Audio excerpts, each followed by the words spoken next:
Honestly, I'm terrified. Not scared because I've never done it.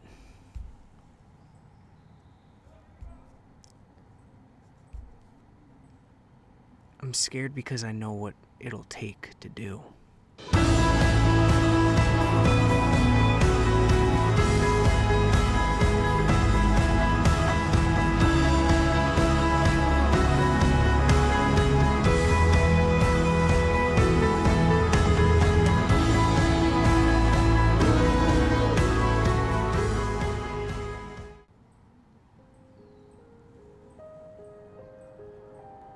My name is Matt, and on July 5th, I turned 26 years old. Here we go. And on July 5th, I will run 50 miles. West Glacier, 50 miles away. Good. I was never much of a runner. I did, cross country in middle school, but that was a 3-year stint.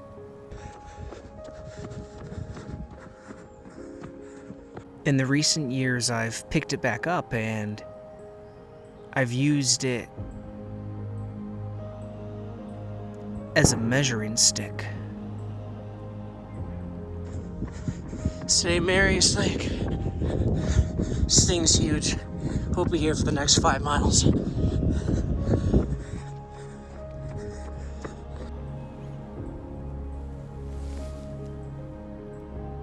Not of how fast I could do something,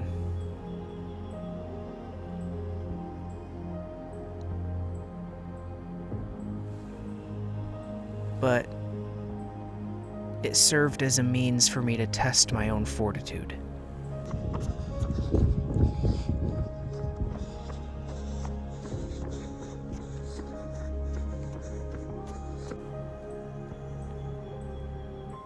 To test my mind.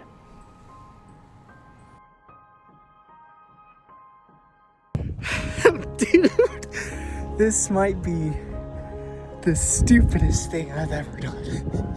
This is the stupidest thing I've ever done. 50 miles, sure, why not? It's like 45 degrees.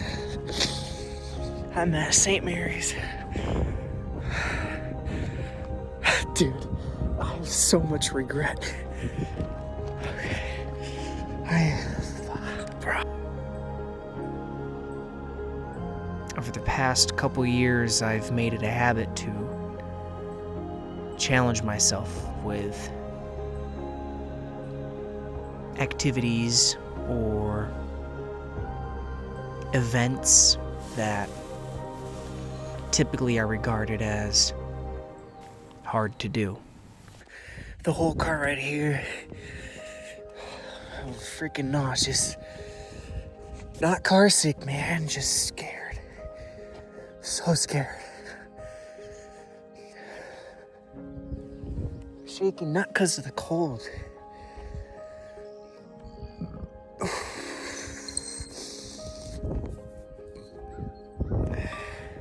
Never felt like this before.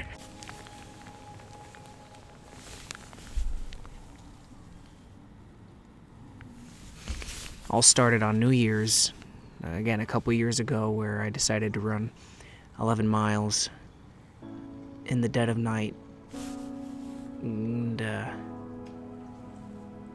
hit a straddle plunge into the new year.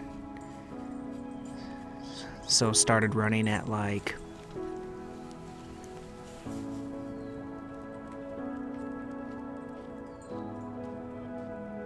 10 o'clock maybe.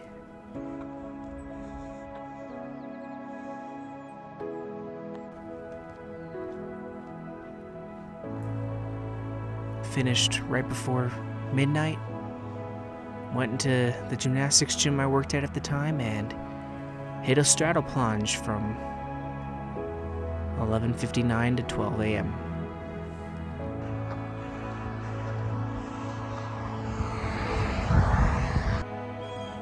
After that, I decided one random day that I would run a marathon. So that's what I did. The climb begins.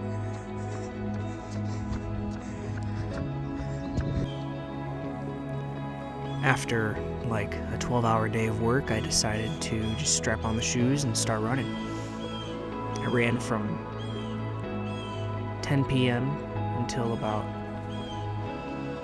3 in the morning.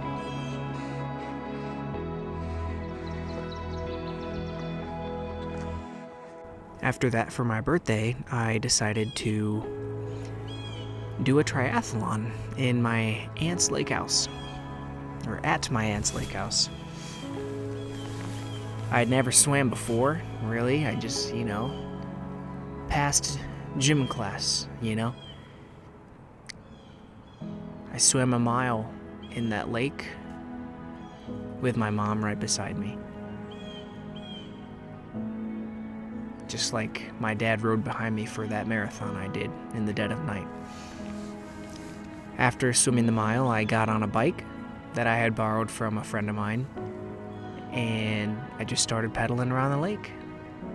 I did the biking portion, and then I got off and I did the running portion without training.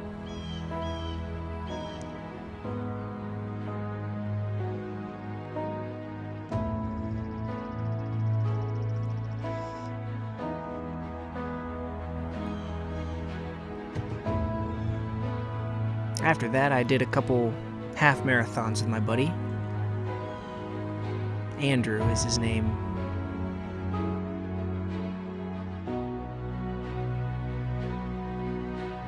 And then the monthly challenges were born.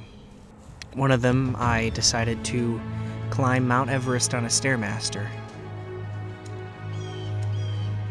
So one day I got to the gym at 8 a.m., and 10 hours later I had climbed over 27,000 steps. Another one was a joint pull-up mission between me and Andrew, where we both had to do 10,000 pull-ups in a month. I think that equated to about 267 pull-ups per day. And if you miss a day, you gotta do, 267 times 2 to make up for it. After that challenge, we did push-ups and then dips. All culminating in a New Year's event that would, at the time, have been the hardest physical thing I've ever done.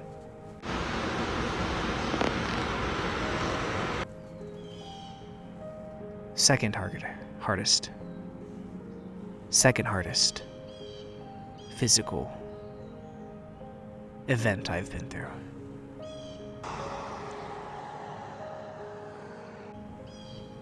Andrew and I decided the night before that originally we were going to do a ultramarathon, a 31 miler. But the night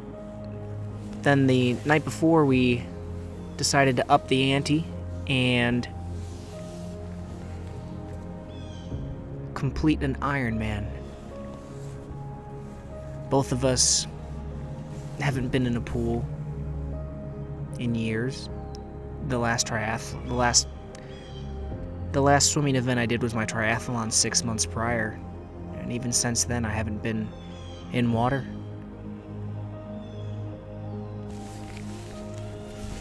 We got to the gym at 4 in the morning, so we were up at like 3. We needed 2 hours of swimming to get to the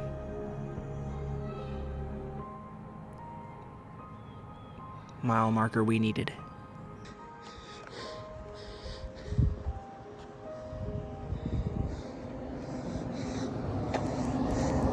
Alright. Keeping on, baby. After that, we hopped on a stationary bike.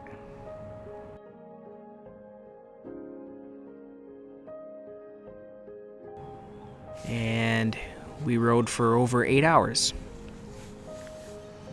Then we hopped in a car, drove 2 minutes to the gym, to the gymnastics gym, which is where we would make our home base, and got on our running gear because it's, Chicago in the middle of December. Cold, icy, and we got to running with our buddy Lucas as well, who joined in for the marathon part.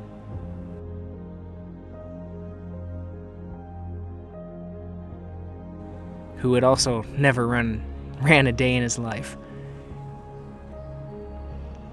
We ran 26.2 miles that night into the new year.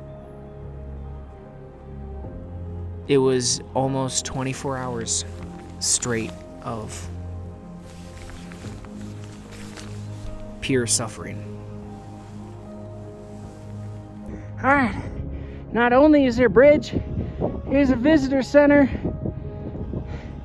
At lunchtime, it's only 9:30, I think. 18 miles in. Oh man, we're cruising. I feel great, and it's all downhill, bro. Maybe not. Maybe we go up a little bit more, but dude, that was the hardest part right there, and I made great time. We're gonna get this thing done, dude. No doubt, bro. No doubt. I feel great. A couple months after that, Andrew and I decided to do an ultramarathon. He had done one before, just running around his college town, and I decided that it's time that I cross that path as well. That day with Andrew, we ran over 31 miles. Which brings me to today, my current situation. Okay, the 7-mile incline ascent of 2,000 feet, has begun. I'm on track to Logan Pass. The visitor center is my next stop. That's at mile 18. 9, 10.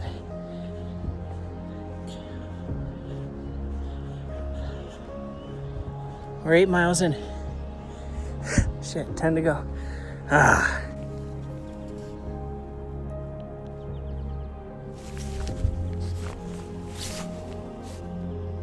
I'm in the middle of Montana, up by the border of Canada, by Glacier National Park in a small town called Columbia Falls. I've been here for about a week now, just exploring the national park, and it is currently July 3rd. In 2 days, I will embark on this mission. Never underestimate the kindness of strangers. Someone just gave me a Gatorade, bro. This is a crazy day. The mission's simple.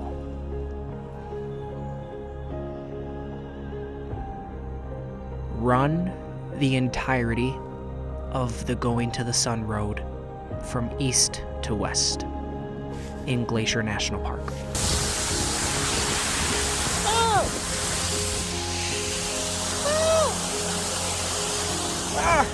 Also, I hurt so bad right now.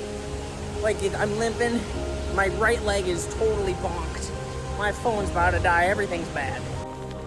This road I've heard so much about. I've heard it's beautiful. I've heard it's one of the most gorgeous roads in the world to drive. And I'm gonna run it.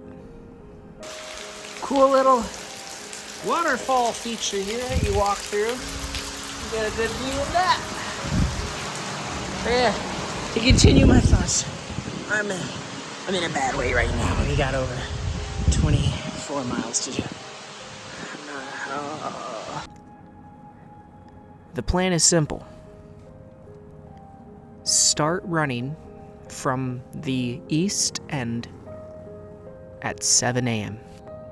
I will have my car parked at the west entrance, and I'll be dropped off at the east by a good friend I made along the way.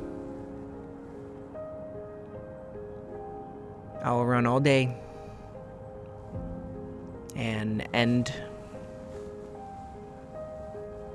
in West Glacier to my car, where I will then have the right to say that I have ran a 50-miler. Alright. Yeah, the road is like way down there. Sounds great. I have no doubt in my mind that this will be one of the hardest things I will have ever done.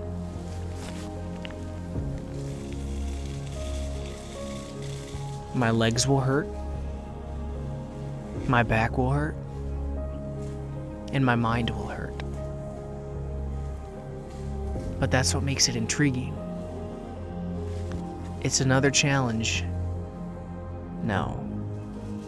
It's another opportunity I have to level up my playable character.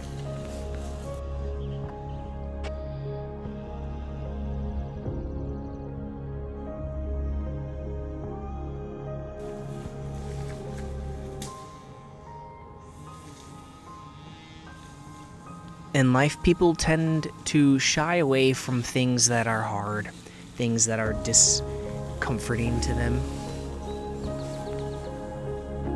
I look at those challenges as opportunities put in front of you by God to make you better, to give you experience, to make you a more well-rounded individual.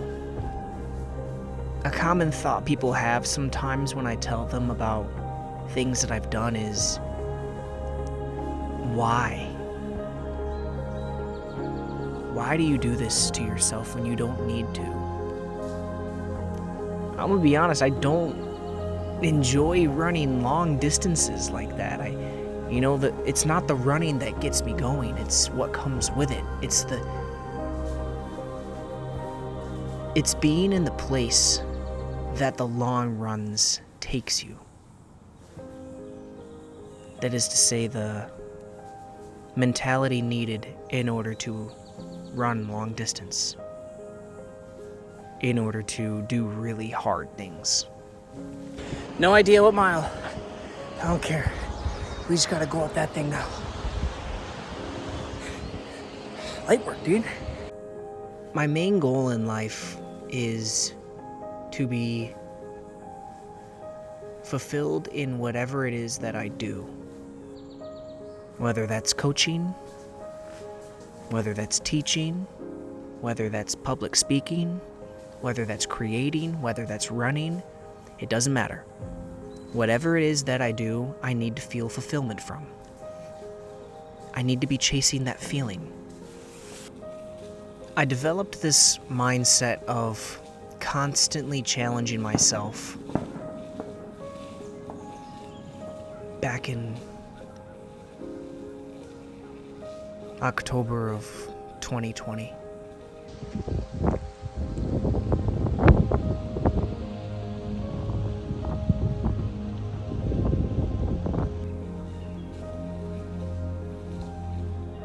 The thought came to me as I was sitting on my recliner in my family's living room.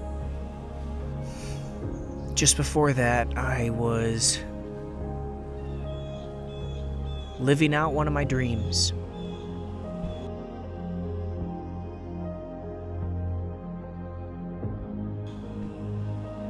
Kids have a lot of dreams, whether that's a firefighter or a professional baseball player,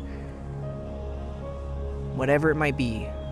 One of mine from an early age was to become a professional wrestler.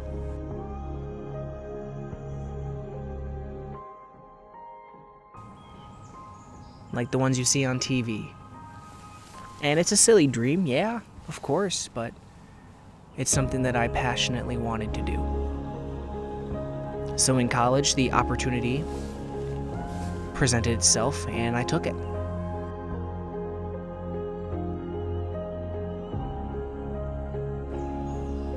I was a professional wrestler working the Southern Illinois Independent Circuit for 9 months. back in 2020.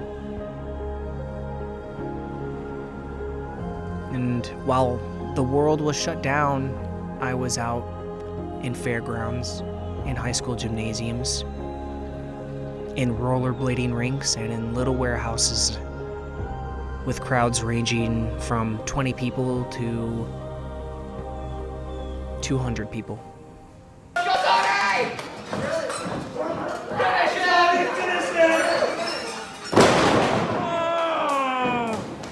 Turn out the lights!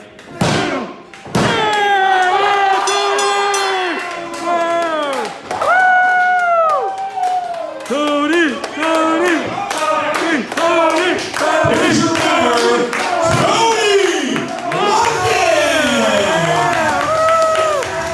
Yeah, Tony!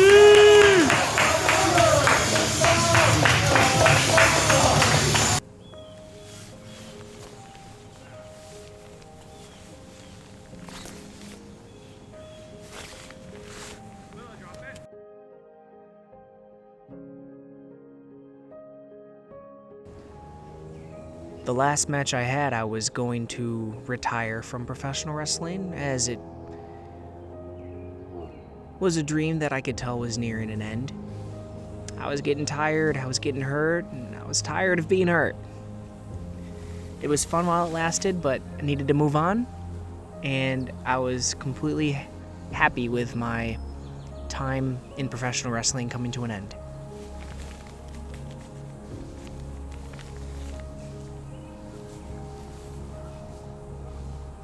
During that last match, I broke my back.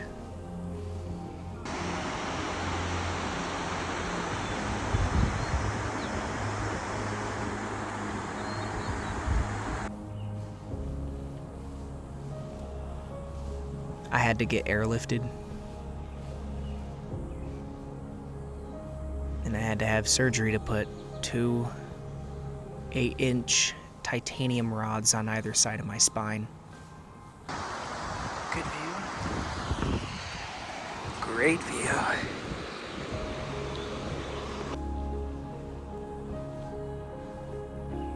I had gotten a compression fracture of the T12 vertebrae.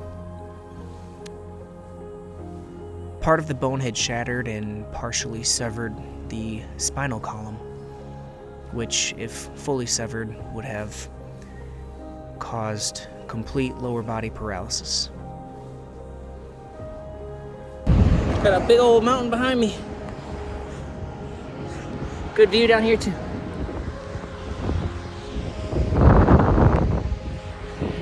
Keep climbing.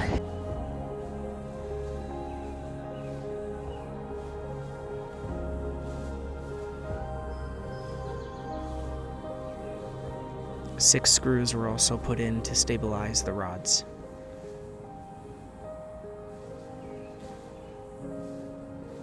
After almost a week in the hospital, I was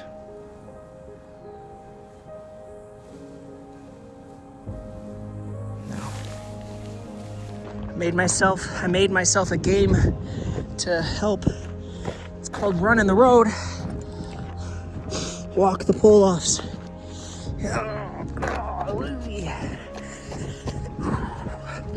Now, instead of worrying about making it another 32 miles, all I have to do is make it to the next pull-out. Helps me pace myself. This is good. When they first brought me in, I was obviously still wearing my wrestling trunks.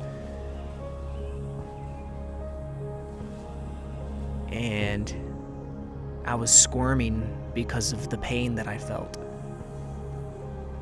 This time I didn't know what was wrong with me, I just knew something was wrong. To the point where I couldn't really walk on my own. When the doctors came back from the X-ray that had been done, they said that I had broken my back. Those words didn't really mean too much to me at the time. I've dealt with broken bones before. This is just another one. It's okay. There's this group of bikers, probably 10 of them, and they started at East Glacier, and are going all the way to Apgar, which is by West. So they're kind of doing the same path I am, stopping a little shorter, but we keep on playing tag with each other. They passed me probably 5 miles in. I passed them maybe 7 miles in, and then they passed me again soon after that, and then right as we started heading up this big old cliff, I passed them again. I told them, hey, don't let me beat you there, bro. You got the bikes. What you doing? They're like, we're gonna crush you on the downhill. I'm like, not if I throw myself off a mountain, bro. I'm a win. Don't tempt me. So they're definitely gonna beat me down. But I think it's cool that I'm keeping up with a freaking bike. Making good time, I guess. That was my thought. They then said that they needed to get the wrestling trunks off of me and that I was not allowed to move. And I saw them bring out a pair of scissors. Heavy Runner Mountain, it says. 8,016 feet elevation. Pretty big. Out of everything that I had to worry about in that moment, there was one thing on my mind, and that was that they were not going to cut those trunks off of me.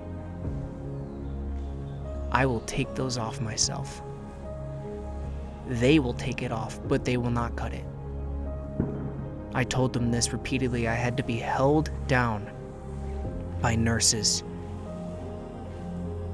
as I cried out, not from pain,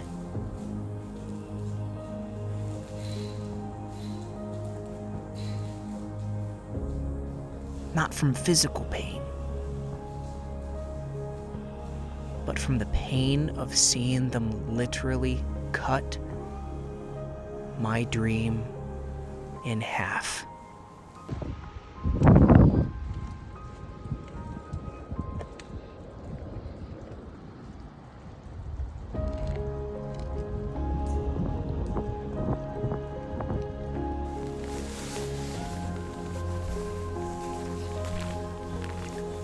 For all the physical pain that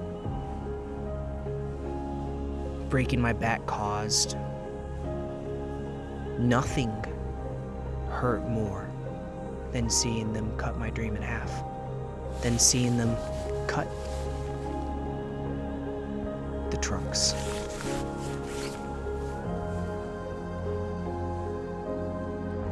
Made it to the tunnel. This thing is massive, dude. Okay. They got a little sidewalk. Let's go. The visual representation of my dream being taken away from me killed me.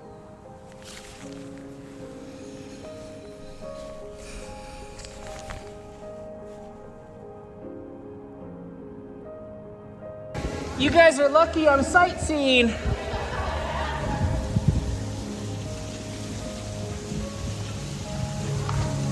They got me. Look at this view, dude.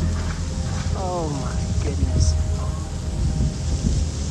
For a short time after that, in between them hustling me around the hospital and loaded me onto the helicopter, I was numb.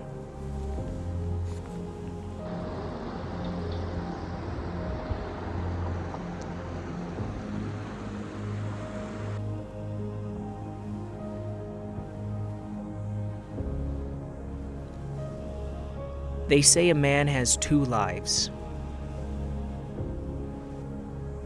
The way he could tell that the second one has started and the first one has ended is when a man only wishes for one thing. As they were prepping me for surgery, I only had one wish. And that was to be able to walk again. Okay, repacked, refueled, re-watered up. Time oh my God. To get back on the road. Only 32-ish miles, guys. It's not that bad. Come on now. After the surgery, it was a week's long process of me doing something I never thought I'd have to do a second time.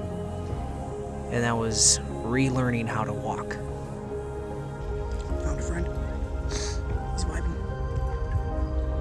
He's fiending for more. Calm down, bro. You cannot have any. Started with a slow shuffle with 2 doctors on either side of me, a grandma walker, and a belt attached around my waist.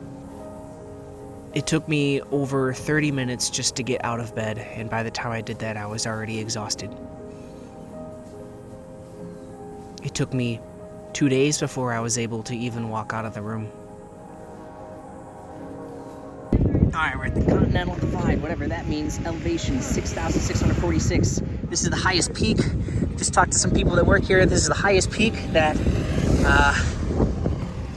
there is. Literally, it's all downhill from here. I could not be more excited. We'll see how my knees hold up. Downhill tends to be a little bit of a killer with that, but I feel like we did the hard part going up 18 miles of just straight incline. Let's freaking get it, dude. Let's go. It took me a week before I was able to make it around the hospital wing. Not by myself, of course, but with a doctor, with a walker, with a belt. Once I got released from the hospital, I remember a couple days after I got home, I was on the recliner that my parents had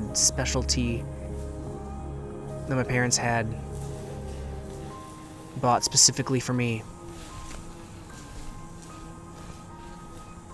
so that I didn't have to use the stairs. I could just sleep on the recliner. And I remember sitting there, and a thought washed over my head as a puzzle sat in front of me. Passing mini glacier. Just passed a wall with water running down it. Don't know if you guys can see, but it's all downhill, like I said. My knee feels not good, but it's downhill. Gravity is helping me. We're gonna get down this mountain, whether we fall off it, we'll run down it, baby. Let's do it. The way I saw it, I had 2 options. I could either be sad, mopey, depressed, and drown in my self-pity. Blame this experience for everything else that'll go wrong in my life.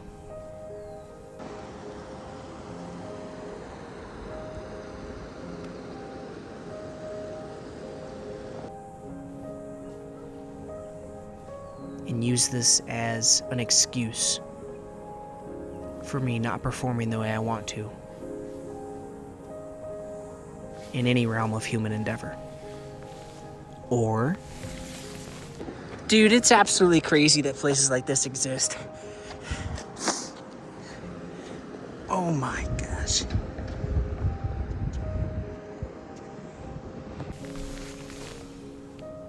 I could accept it. I could accept the fact that this is my new life. This is it. You could hardly walk. You could hardly stand up. You can't even shower alone. Mom and Dad gotta help you. You are nothing right now. And you know what?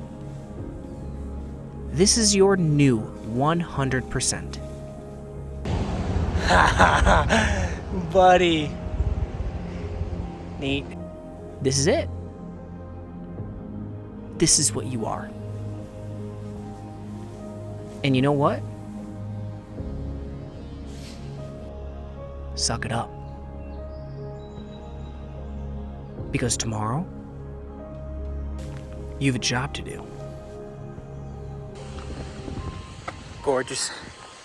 Gorgeous. Says 26.8. That's just about a marathon, bro. It's too easy. It's too easy, bro. And that job is to get 1% better. Good, you did it. Do it again.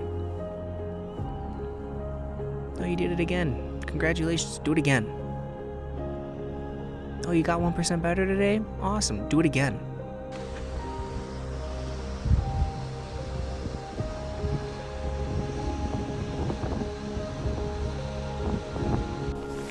Right there in that recliner, I changed my own life. I made the decision to accept that this is the new me right now, but that it was not going to define me.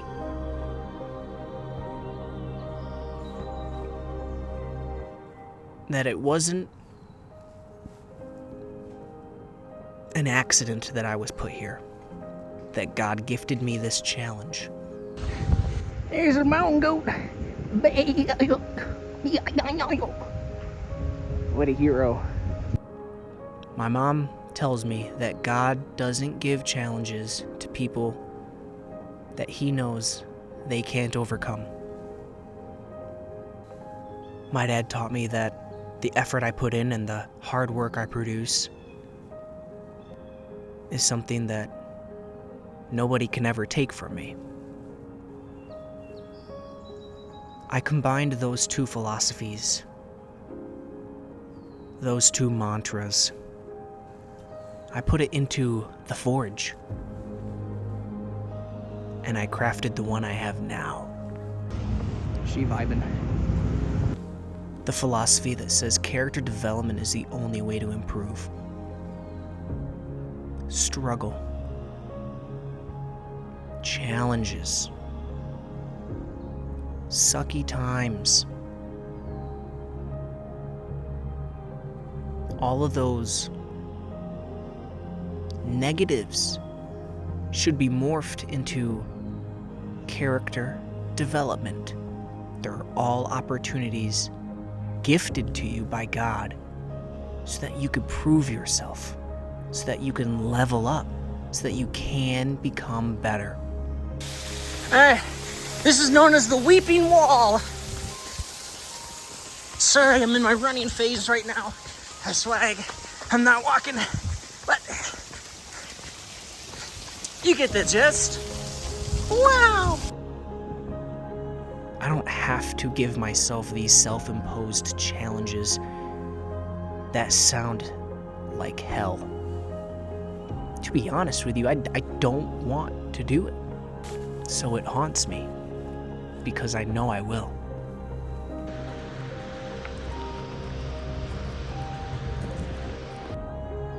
This run represents more than just a kid who that doctors told he is lucky to be walking, much less running. This run represents the idea that you are capable of achieving anything you put your mind to. It's crazy how I'm running and this is my view. Otherworldly. Most people die with regret. Looking back on my life, I've made a fair amount of mistakes.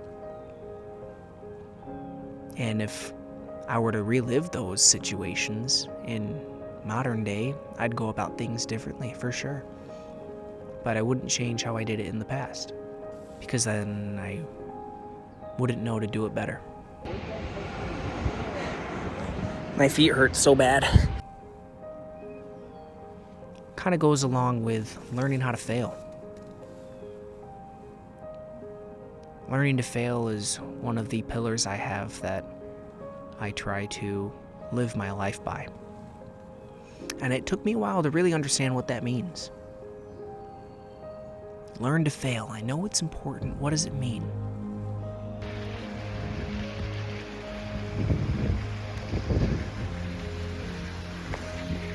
Best day ever. It means failing and then looking back at it and analyzing it. Okay, where did it go wrong? What didn't I do? What did I miss? Oh, that's what I missed, right there. Okay, well, next time I'm put in that scenario, let's not make that same mistake. The only way to learn is through experience. And all I want to do is just give myself the most experience I possibly can.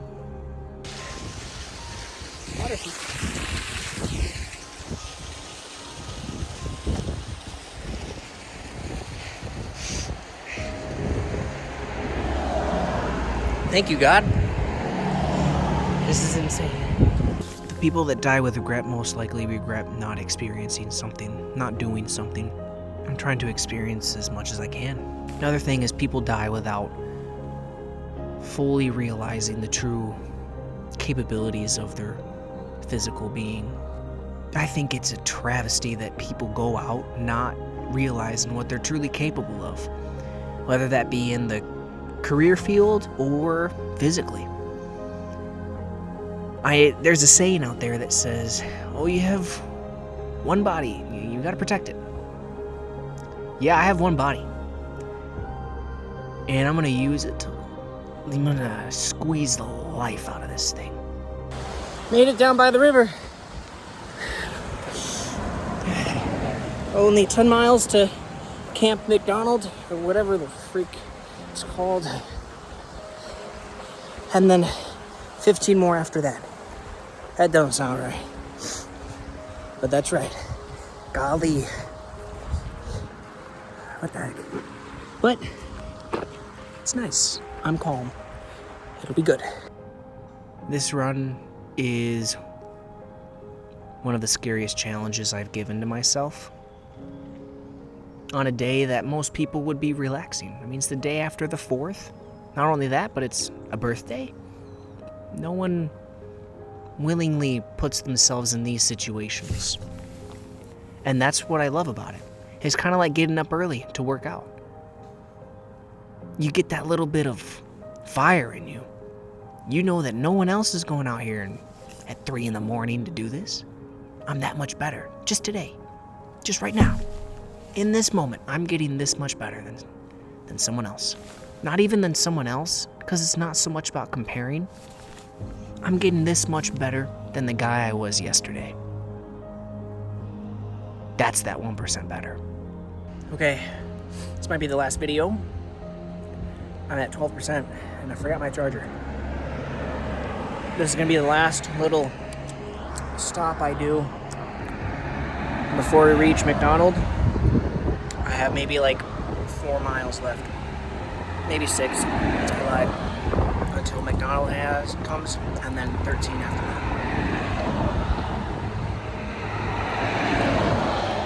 I'm gonna freaking do this.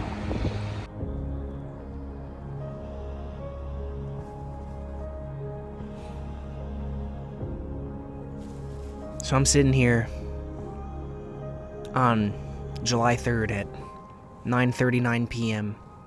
in Columbia Falls, Montana. Just a mere 18 miles away from Glacier National Park. On July 5th, I turned 26 years old.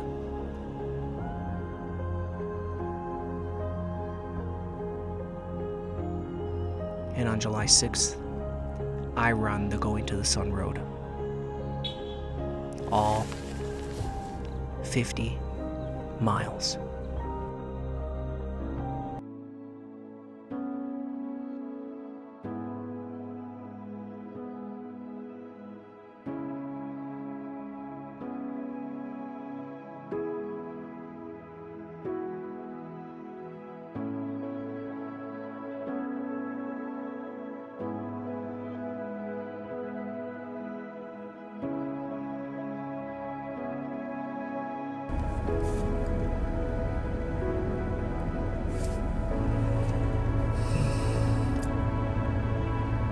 I would be lying if I said I didn't cry the last 4 miles.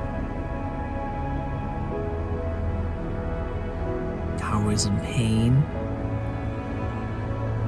And at this point, I'm delusional, right? I'm talking to myself. And the first thing I said when I started crying was, "This is so hard."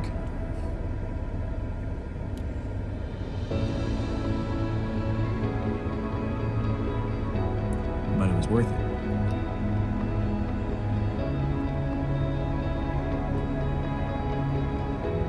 My name is Matt,